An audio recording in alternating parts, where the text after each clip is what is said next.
மாரியம்மன் குறித்த கதையில் தொன்ம கதைகளும் நாட்டுப்புற நம்பிக்கைகளும் கலந்துள்ளன. ரைவதராஜன் என்ற மன்னனின் மகள் ரேணுகாம்பாள்.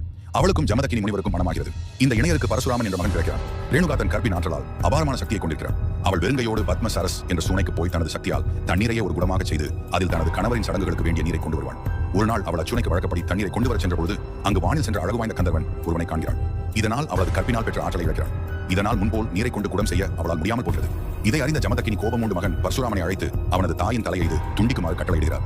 பரசுராமரும் தன் தந்தையின் கட்டளையை நிறைவேற்றுகிறார். இதனால் திருப்தி அடைந்த ஜமதக்கியும் பரசுராமனை பார்த்து ஏதாவது வர வேண்டுமா என கேட்கிறார். அவர் தன் தாயார் உயிர் பெற வேண்டும் என கேட்கிறார். ஜமதக்கியும் அவளை உயிர்ப்பிக்க தனது அற்புத சக்தி கொண்ட தீர்த்தத்தை பரசுராமனிடம் கொடுத்து அவளை உயிர்ப்பிக்குமாறு சொல்கிறார். பரசுராமர் தான் தனது தாயாரை கொல்ல போன போது அதை தடுத்த ஒரு பறையர் பெண்ணையும் தலை துண்டித்துக் கொண்டிருந்தார். தந்தை அளித்த வரத்தினால் மகிழ்ந்த பரசுராமர் அங்கு கிடந்த முண்டங்களையும் தலைகளையும் ஒன்று சேர்த்த போது தவறாக தனது தாயாரின் தலையை பறையர் பெண்ணின் உடலுடனும் பறையர் பெண்ணின் தலையை தனது தாயாரின் உடலுடனும் சேர்த்துவிட்டார். உயிர் பெற்ற 2 பெண்களுள் யாரை தனது தாயாராக கொள்ள வேண்டும் என கூறினார். மற்றொரு பெண்ணுக்கு மாரியம்மன் என்ற பெயர் கொடுக்கப்பட்டது. அவர் ரேணுகாம்பாளுக்கு பணியாளராக நியமிக்கப்பட்டார்.